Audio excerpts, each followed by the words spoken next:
Hello everybody and welcome back. My name is Manga writer, and today I want to talk about a movie that took the world by storm for a few months and has been involved in many different controversies, so much so that a certain someone has had articles be written about him due to his outlandish take on the movie. No, I am not going to be saying a joke about 9/11, okay, because I'm better than that. That movie in question was Turning Red. I think it's safe to say that the conversation surrounding Turning Red before it even came out was an absolute dumpster fire on both sides of the fence. The shit that came out of that debate was fucking wild. I of course kept to my mindset of waiting for the movie to come out so that I could form a refined opinion on the film as a whole, but while I was looking at the discourse, something about it raised a speculation in me that really started eating at me. Something that sparked due to the backlash of a certain critic who gave his opinion on the movie and made a criticism surrounding the target audience of the film. Even though I tried to stay away from the trailers like I usually do, I got a basic understanding on what the basic premise of the story was, simply from reading the discourse. It was about a teenage girl going through puberty. And because of that premise, the film gave off a feeling that it was going to be made with a specific audience in mind, and it felt like it was going to be one of those films that would be dampened if you couldn't relate to the movie's subject matter.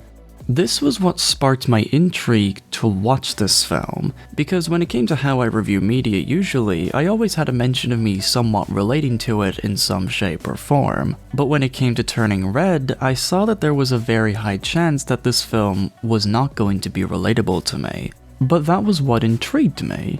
Because now that the film wasn't likely going to be relatable to me, I, for the first time in a good few years, got to see if the movie did something else. And it was this new expectation that made me excited to see if Turning Red was either going to be a really well-written film or just be a movie that wasn't for me. Was Turning Red, despite clearly not being made for me, at least going to make me understand and sympathize with what the character of May is going to go through? Was I still going to get enjoyment out of the film? But most of all, was Turning Red going to make me care? Once it came out and I watched it and judged the movie myself, I was met with my answer. I was right in the fact that I related to pretty much nothing in this movie. From the boy band obsession and the honor of family to the helicopter parent and the awkward kid banter, there was nothing in this film that I could say I related to at all. In terms of relatability, Turning Red was an absolute failure. However, despite that, I am very happy to say that after giving this film a watch, I was left with a story that to an extent made me understand the message it was trying to tell me, but above all, it made me care. Turning Red is a wonderful movie, and I'm going to be talking about what I liked in the film and the things I felt held the movie back a bit. So let me start off this review by mentioning the first thing I loved: the focus. Turning Red's story has this beautiful feeling of knowing exactly what information it wants to tell you, and when it wants to tell you that information. Its focus on getting to the point and not beating around the bush is almost military levels of strong.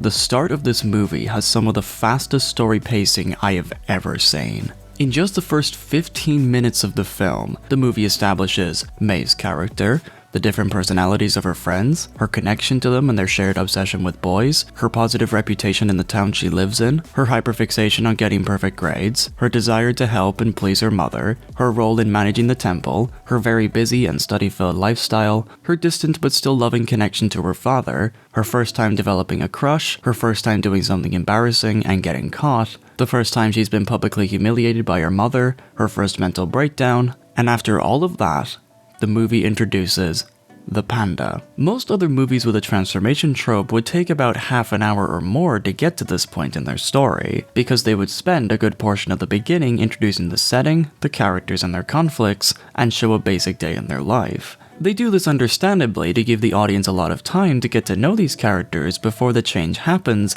and changes the trajectory of the story. But Turning Red, because it was such a tightly written story and it managed to reveal so much so quickly, because it cut out all the unnecessary fluff, Turning Red was able to accomplish that same goal in only 15 minutes. And what was really impressive was that it didn't even feel rushed at all. It felt like every piece of info I got was given to me in exactly the right amount of time, and the transitions between them were spot on. Because of this quicker introduction to all the characters in the setting, Turning Red now had far more time to be able to develop its cast without feeling like anybody was being left out. Because of this, I was able to see more of Mei and her friends getting into wacky shenanigans, the mother being overprotective and deeply burdened by all her family's upbringing, and even characters like Mei's father and the school bully Tyler, two characters that were barely in the movie, had some of their own time to develop. But the best part about this fast storytelling at the start was that when it came to the time to reveal the panda transformation, the panda now has much more time to really be dived into and showed off, which made the film scenes of Ming explaining how the panda works much more impactful because it has a lot more room to really thrive and be properly paced, without it seeming like the film was pausing its own story to give me a quick rundown. And just to go on a bit of a side tangent, the way the film handled the panda mystery was so well done. Rather than just saying that there is a magical panda transformation, just accept it. It tells you where it came from, why it came into existence, who it affects in the family, what triggers it, how to control it, what happens when it's abused, how it affects certain members of the family, and even how the transformation either helps the person or deeply burdens them. It even goes as far as to go into the ritual and explain the rules of that. I also loved how almost right out of the gate, the red panda was revealed to not be a metaphor for periods, but rather just a thing that affects this certain family. It's honestly more of a metaphor for that messy side people have that is easily let out when emotions get the better of them. I mean, yeah, there is some correlation of periods with the panda, like you could argue that the red moon could be alluding to the time of the month, but honestly, aside from that, I couldn't really find any other connections to periods coming from the panda transformation. It was more of just another thing that Mei has to control on top of other things she has to deal with as she's growing up. I mean, unless you want to make the comparison that women on their periods become anger-fueled monsters, and I guess you can say that. That was a joke. That was a joke. Don't cancel me, please. In short, the red panda stuff was established perfectly. Because of the film taking some time out of its run to lay out ground rules for the way the red panda transformation works, I was now far more invested in the magic. By the end of the movie, I understood exactly how the magic functions, and that even though it's seen as a curse for characters like Ming and the other members of the family, I could see why it would make sense to have Mei want to keep the magic, because to her, it's not really a curse, but rather a part of who she is. All of this was possible because the movie took some time to explain to the audience its magic system. But enough of that, let's get back to the story point. Because of the very fast beginning, when it came to around the hour mark of the film, the fast pacing of the story made it seem like the movie was going to be over. And when I found out that there was still an extra 30 minutes of runtime, I was more excited to see where the movie was going to go, rather than feeling like the film was dragging on. All of this was able to be accomplished because of Turning Red's razor-sharp focus. This movie knows what story it wants to tell. It wants to tell you the story of a 13-year-old girl going through a stage in her life where things don't make sense and things are out of her control. These things now affect how she lives her everyday life, and she has to grow in order to come to terms with this new phase. And it was able to not only tell that story, but tell so much more. Let's talk about the characters. Turning Red has a rather small cast that you follow throughout the movie, and this definitely works to the film's advantage. Mei is a really developed protagonist who goes from being a mother's angel to a rebellious and crafty teenager who is still learning about who she is. She has her drives throughout the movie, but also has her weaknesses. And the way the film was able to show all the inner turmoil Mei went throughout the movie, from controlling the panda, debating on going to the party, choosing her mother's approval over her friends, taking responsibility for what she's done, and accepting the fact that the panda was such a good part of her life, was all a very interesting and engaging arc to watch. I really liked the scene where Mei was being separated from her panda, and the fact that she was screaming in pain was an excellent way to show off just how much the panda became a part of her over the course of the month. It also made this line, "But any strong emotion will release the panda, and the more you release it, the more difficult the ritual will be." a lot more impactful. The chemistry she has with her friends was also fantastic. The friends all had something to add to the group, and while they aren't as developed as Mei, well, except Miriam of course, the scenes where they all just hung out and did shit together was very cute to watch. I just felt like I was watching a group of friends who have known each other for a really long time, just hanging out and being there for each other when one of the boys needs help. I love it. The scene where they cheered up Mei by singing a Four Town song in a really corny way was cute as fuck. I don't care what you say. Inject good and healthy friendship into my veins! But Mei doesn't just have her friends having her back throughout the film. Oh god, no. She also has her parents. Which moves on to my next bit of praise, the way the film handled Mei's parents. And because she played the biggest role in the film, both literally and metaphorically, let's first talk about Mei's mother, Ming. In most films surrounding helicopter parents, the parent is usually always seen as being too controlling, too strict, too oblivious, and above all, too embarrassing. They act as a foil for the main character to either find common ground with, or they go through an arc where they must accept that their child is growing up and there's nothing they can do about it. This is a character trope that I'm sure many people are familiar with, and it's a trope that I'm sure a lot of people don't really like. One reason why that's the case is that these types of films don't usually give the parent character proper time to develop into an actual character with motives or goals. They are usually, like I said before, a foil to the main character. And in most cases, the relationship between the two characters are either seen as being already unstable or being on the verge of a falling out. And so, the overbearing attitude the parents have surrounding their children is seen as very annoying. And when I saw clips of Ming flying around Twitter, mainly the scenes involving the pads in school and her scolding of a shop attendant after she found Mei drawing what was basically porn, I was very worried that Ming was going to be another one of those characters, and that Turning Red was just going to be another one of those films. But in a very refreshing twist of events, Ming actually became my favorite character in the movie. This film did an amazing job with her. For one, the movie started off with showing that despite her overbearing nature, Ming and Mei actually get along. The time they spent together is actually seen as nice, and it seems like Mei, despite her friends calling her brainwashed, actually enjoys her mother's company. The two of them doing activities such as cleaning the temple, doing a tour, and watching movies together are all very good scenes of the two just bonding and having a mostly healthy relationship. The movie, instead of showing that Mei dislikes her mom from the start like in other movies, instead takes a different route and shows that she was raised in a life full of responsibility and hard work. The two characters both care deeply about each other, with Mei wanting to make her mother proud because she grew up knowing that her mother made a lot of sacrifices for her, and Ming wanting to be there for her daughter as much as she can. It was great stuff.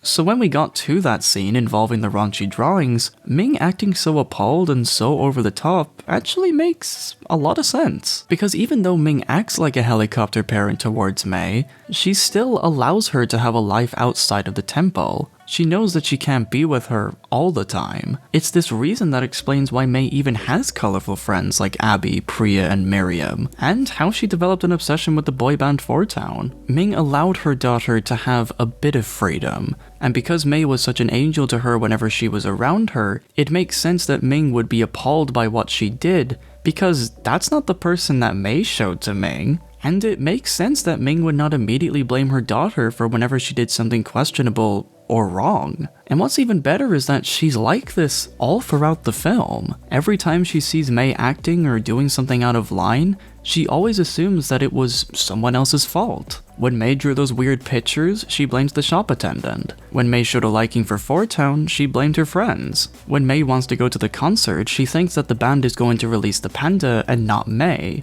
Even when she saw Mei attack Tyler at his party with her own eyes, instead of scolding Mei for not keeping the panda in check, she went straight to Mei's friends and started accusing them of manipulating and using her. Until Mei straight up tells her that she's been lying to her this whole time during the climax, Ming was genuinely thinking that Mei never did anything wrong. It's this kind of ignorance to her own child's faults that makes her not only a very interesting take on the helicopter parent trope, but it makes her into a character that feels very real. Some parents do genuinely feel this way about their kids. It breaks their heart to know that despite how well they think they raised them, their kid will still do something to rebel, do something bad, or just not tell them how they're really feeling. And what was even better about Ming's rose-tainted ignorance was that it didn't come out of nowhere.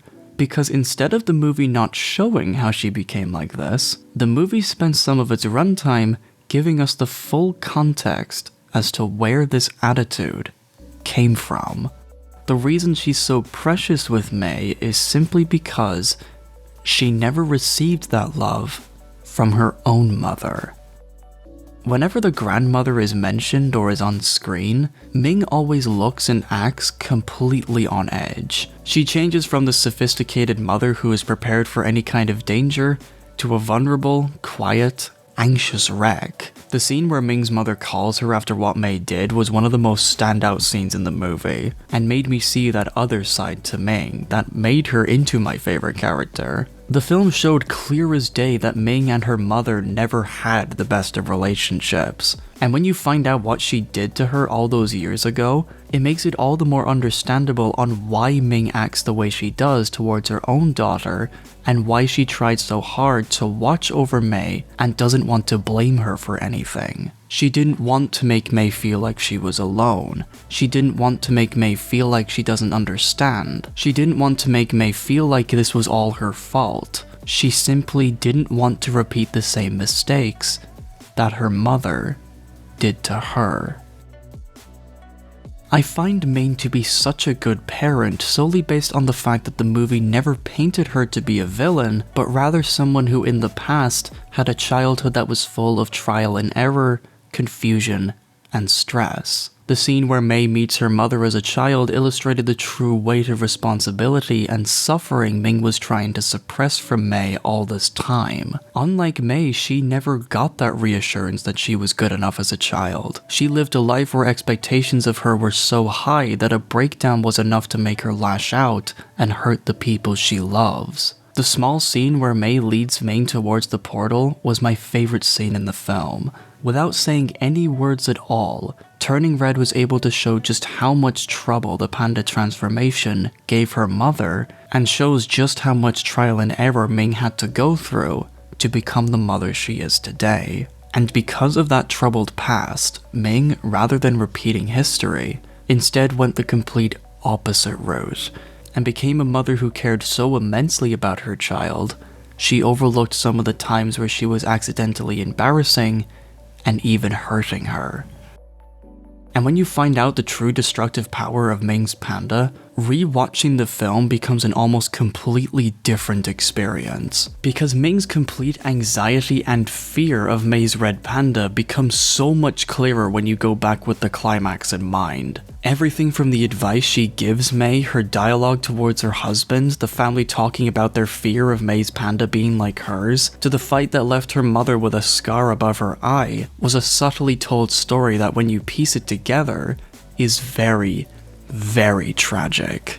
And that's what made me really appreciate Turning Red so much. This film, rather than painting Ming as being a bad person with no redeemable qualities, instead made her into a very sympathetic and understandable character, whose actions come from past experiences rather than out of nowhere. She was a wonderful character to watch because throughout the whole movie, I saw her as a caring and concerned parent, not a controlling one. She was basically a female Goofy, which I did a whole essay on if you want to watch that. And for some people to say that she was abusive is just... my god, did you guys even watch the fucking movie? She was easily the best part of Turning Red for me. She was great stuff. And when it comes to the father, I actually really like what they did with him. Sure, he wasn't around anywhere near as much as Ming, but I think that that was actually a really good decision on the filmmaker's part. Considering that Mei is going through a lot of stuff that seemed very specific to her and Ming, it would have felt a bit out of place to make the father be around any longer than what he was in the movie. Because, simply put, the father doesn't relate to Mei. He never had to go through this whole panda thing, and he certainly doesn't understand periods, so he can't really tell Mei how to control it or what it means or anything like that because it's a thing that he just doesn't understand. But in saying that, what he can talk to Mei about is simple things, such as feeling like she's out of place or that she's a monster, and explain to Mei how her mother's panda really was and why she and her mom even had a fight. She and your grandma had a terrible fight. Over what? God, I fucking love that small gesture. The father, despite not getting as much time as the mother, still played a really good role in being a smaller but still very supportive parent in Mei's life. And whether he related to Mei's struggles or not, he was still there for her. If you watch the movie, you can see many examples of the father being supportive and even being very trusting of Mei, like the time he saved one of her stuffed animals and suggesting that Ming should trust Mei to go to the concert after being shown that Mei had some control over her panda. Some people have tried to make the argument that the father wasn't really a character in this film, but I completely disagree. He was used perfectly for this story. And as for the animation of the film, it is clear as day that whoever was animating each scene had so much fun animating their parts. This has got to be some of the most expressive, flowing, and exaggerated animation I've seen since Hotel Transylvania. The combination of the simplistic art style mixing with the anime-inspired animation tropes allowed the movie to perfectly visually represent the chaotic energy of a young kid's mind, which is, you know, the fucking story. And when the film does stuff like nightmares or embarrassing scenes, it managed to perfectly illustrate just how world-ending it feels to be embarrassed in front of a bunch of people. I swear, sometimes watching these scenes felt like I was watching a fucking anxiety attack. It was some really cool stuff, and yeah, I do appreciate Pixar being a bit more experimental in this film. But with this tsunami of praise towards the film, I do have some small criticisms, as I believe that there were some things contained in this film that I think could have been much better. My first criticism is the relationship between the mother and Mei's friends,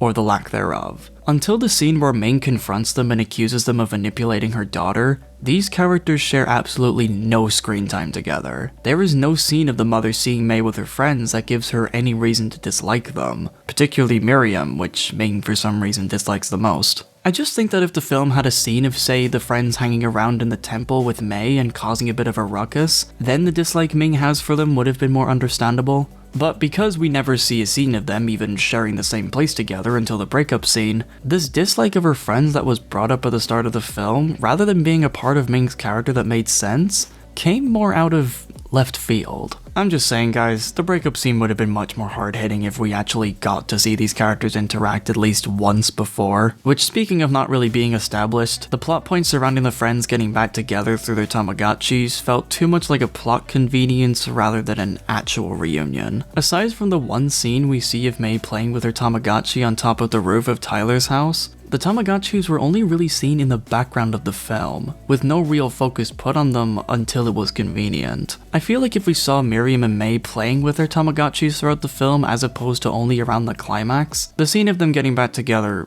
would have been a million times better. Hell, if you want to go even further, that could have been the small thing that only these two characters have in common. With that in mind, Miriam taking care of it while Mei was gone would have been so much sweeter because she knows how Tamagotchis work and how much it meant to Mei. Come on, you'd be lying if you said that this wouldn't have made the scene better. That would have been so fucking cute. I'm not saying that the reunion scene was bad, it got the job done well enough, but if it just had that little extra thing, it would have been a more standout scene in my opinion. The next piece of criticism I have towards the movie is how the film handled its animation, specifically with the character Abby. Now you might be confused considering that I just talked about how great the animation was, and let me explain myself. I'm not saying that the animation on Abby was bad, because it wasn't. I do love me some good expressions and exaggerated posing just as much as the next person. But where I have criticisms is that I feel like because the movie exaggerated Abby so much, and let's be honest, so often, it kinda hurt the film when it came to the other exaggerated scenes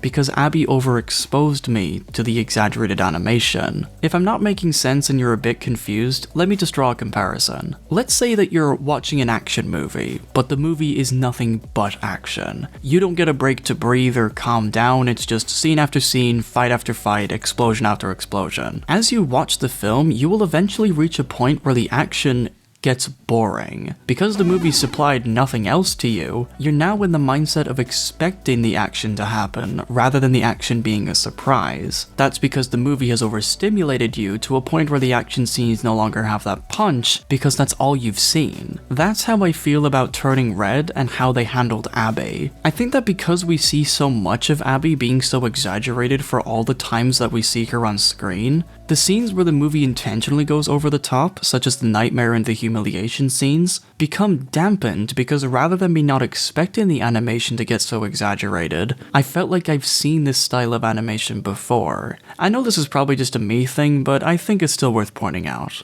And my final criticism is Mei saying "my panda, my choice" solely because it was a very weird line and it doesn't really make sense given the entire point of the panda's actual symbolism. It was just kinda clumsy, and it makes it seem like Mei has officially turned into a furry, which in that case I'm fucking disgusted. 0 out of 10, trash movie, every piece of slander is justified, how fucking dare. But aside from those few critiques, I fucking loved this movie. I really enjoyed Turning Red. It was a very pleasant surprise for me, and the fact that the movie was able to keep me hooked despite not relating to any of the material was very impressive. And yes, while I could talk about how the movie can be seen as a girl going on her period, selling her body for money by letting the school see her panda, is hired to attend a party as entertainment and gets rode by everybody, and the ending could be a metaphor for a girl smearing her period blood all over her face and saying "my body, my choice" to her mother, that would put me in the same boat as people claiming Thomas the Tank Engine is capitalist propaganda, where the trains are either slaves or go around seeing dead body parts of their fallen comrades. Sometimes shit just isn't that deep, fam. Plus, like I said a couple of times in this review, the panda isn't a metaphor for periods. But all in all, I do recommend that you give Turning Red a watch if you haven't seen it already. There is a lot to enjoy here, and if you go into it with an open mind, I'm sure you'll find things to like as well. Or find things that you dislike, which is also cool. But for now, my name is Manga Rider, and I am happy to say that Turning Red made me care.